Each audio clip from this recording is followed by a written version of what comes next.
देवेंद्र फडणवीस यांनी काही वेळापूर्वी वक्तव्य केलंय की श्रीकांत शिंदेंना महायुतीकडनं आम्ही निवडून आणणारच.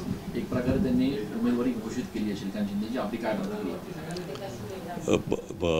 कल्याण लोकसभा मतदारसंघामध्ये आदरणीय श्रीकांत शिंदेसाहेब 10 वर्ष त्या लोकसभेचं प्रतिनिधित्व करतायत आणि त्या संपूर्ण मतदारसंघामध्ये तो मतदारसंघ शहर आणि ग्रामीण असा टच असणारा मतदारसंघ आहे. संपूर्ण मतदारसंघामध्ये इन्फ्रास्ट्रक्चरची काम असेल, रोडची कनेक्टिव्हिटी असेल, लोकांचे हॉस्पिटल्स असेल, वेगवेगळ्या प्रकारे त्या संपूर्ण मतदारसंघाचा विकास त्यांनी त्या ठिकाणी केलेला आहे.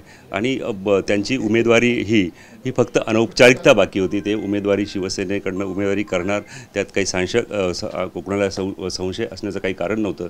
पण सगळे आमचे शिवसेनेचे पदाधिकारी गेले अनेक वर्ष तिकडे काम करतायत आणि ती सीट आम्हाला महाराष्ट्रामधील सगळ्यात जास्त मताधिकारी निवडून येणारी सीट असेल. हो, मागच्या काही दिवसांपासून कल्याणमध्ये विशेष करून भाजपचे कार्यकर्ते पदाधिकारी नाराज होते. श्रीकांत शिंदेने ही जागा देऊ नका अशा पद्धतीची भूमिका घेतली होती. म्हणून थेट देवेंद्रजींनीच या संदर्भात अप्रत्यक्षपणे घोषणा केली त्यांच्या जागेची.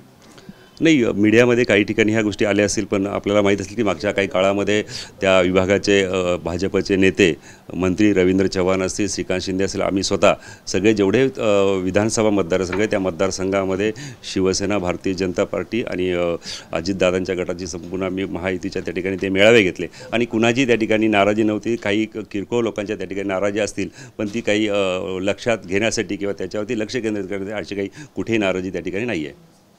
ओके. नाशिकच्या जागेसंदर्भातला निर्णय कधी होऊ शकतो? आपण सातत्यानं मुख्यमंत्र्यांची भेट घेत आहात.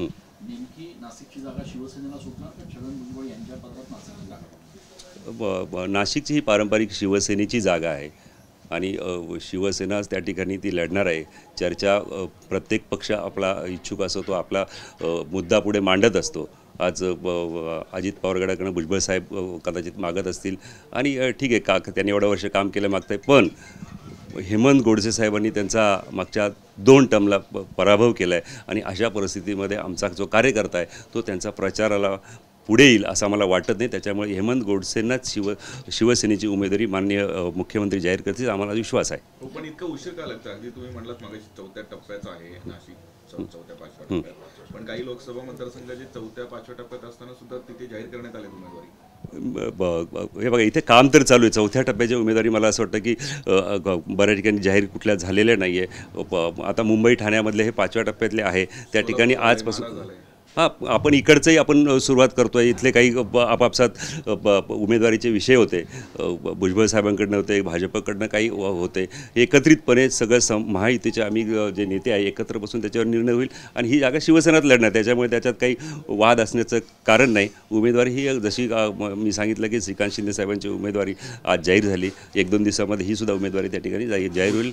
भुजबळांकडनं सांगितलं होतं की माझं नाव हे वरूनच फायनल झालं, म्हणजे केंद्रातूनच माझं नाव आलेलं आहे. मग आता तुमच्या बैठकांना माधव पॅटर्नचा एक तो प्लॅन किती उपयोग असं मला असं वाटत नाही आहे. त्या ठिकाणी हे जे इथले राज्यातले जे निर्णय आहे महायुतीच्या उमेदवारी संदर्भातले माननीय मुख्यमंत्री एकनाथ शिंदेसाहेब आणि दोन्ही उपमुख्यमंत्री हे त्या ठिकाणी निर्णय घेतात आणि ह्या तिघांच्या चर्चेतनं जो कोणी उमेदवार होईल, फायनल होईल, तोच उमेदवार या ठिकाणी नाशिक लोकसभेचा खासदार असेल. पण मग आता जागा ही राष्ट्रवादीला जाणार की शिवसेनेकडे राहणार? ही जागा शिवसेनेची आहे, पारंपरिक, आणि शिवसेनाच लढणार, शिवसेनेकडे राहणार. त्याच्यामध्ये काही थोडाही म्हणजे चर्चेचा विषय त्या ठिकाणी येत नाही आहे. कारण आम्ही वर्षानुवर्ष लढतो आहे आणि पहिल्या टर्मला आम्ही 2-2.5 लाखांनी ती मतदारसंघात निवडणूक जिंकलो होतो.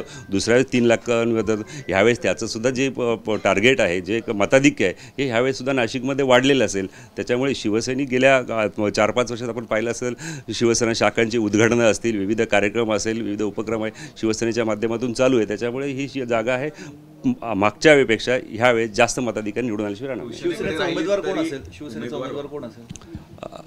आता तरी हेमंत गोडसे हेच त्या ठिकाणी उमेदवार असतील. फक्त त्याची औपचारिकता आहे. उमेदवारी हा जाहीर करण्याचा अधिकार जो आहे माननीय मुख्यमंत्री आणि शिवसेनेचे नेते एकनाथ शिंदे साहेबांचं असेल, ते त्या ठिकाणी ते उमेदवाराचे नाव जाहीर करतील. ज्या हेमंत गोडसेंनी युद्धामध्ये जिंकलं ते एकनाथ शिंदे आता 10 मध्ये हरताय अशा प्रकारची चर्चा सुरू झाली. हे बघा, आपण पाहिलं असेल तरी की योग्य वेळेस योग्य निर्णय माननीय मुख्यमंत्री महोदय घेत असतात. आपण विरोधाकडनं गेल्या काही 8 दिवसामध्ये चर्चा सुरू होता की अजून श्रीकांत शिंदे साहेबांची उमेदवारी जाहीर झाली नाही, मुलाची उमेदवारी जाहीर झाली नाही, याविषयी चर्चा विरोधकाकडनं केल्या होत्या. आज त्यांची उमेदवारी जाहीर झाली. उद्या राहिलेले जे काही खासदार आहेत त्यांच्यासुद्धा उद्यापासून आजपासून त्या उमेदवारी झाली. आजच पक्षाची महत्त्वाची बैठक मुंबईमध्ये आहे. काही बैठकांमध्ये या बैठकांमध्ये काही जे मतदारसंघ राहील त्या मतदारसंघांमध्ये सुद्धा निर्णय होण्याची दाट शक्यता आहे आज. शेवटचा प्रश्न, बबन नाना तर आले आहेत, अजून कोण कोण आहेत रांगेत? उपनेते आदरणीय बबन घोलप यांचा आज प्रवेश होतो आहे. त्याच्यानंतर मी मगाशी सांगितलं की ह्या नाशिक महानगरपालिका क्षेत्रात 10 ते 12 जे नगरसेवक आहे, जे काही त्याच्यामध्ये जास्तीत जास्त नगरसेवक उभाटा जे उद्धव ठाकरे गटाचे आहेत त्या लोक थेट आमच्या संपर्कात आहे आणि त्यांचा प्रवेश काही दिवसामध्ये होईल. काही धुळ्याचे काही नगरसेवक आहे, जळगावचे आहे, पण जास्तीत जास्त जी नगरसेवकांची संख्या जी आहे ती ही नाशिकमधली आहे. नाशिकमध्ये त्यांच्या प्रभागामध्ये असलेली जी कामं आहे ती गेले प्रशासक असल्यामुळे वर्ष दीड वर्षात कुठलीही त्यांच्यावरती कामं झाली नाही आणि नागरिकांचासुद्धा त्या नगरसेवकांना एक हे आहे की आमच्या प्रभागामध्ये काम करण्यासाठी विकास कामांसाठी सुद्धा आपण शिंदेसाहेबांच्या बरोबर गेला पाहिजे. नागरिकांचा त्या ठिकाणी रोष आहे, त्याच्यामुळे नागरिकच नगरसेवकांना सांगताय की तुम्ही माननीय मुख्यमंत्री महोदयांच्या बरोबर आहे आणि प्रवेश करा. त्याच्यामुळे ती नगरसेवक कुठल्याही दिवशी ते प्रवेश करू शकतात.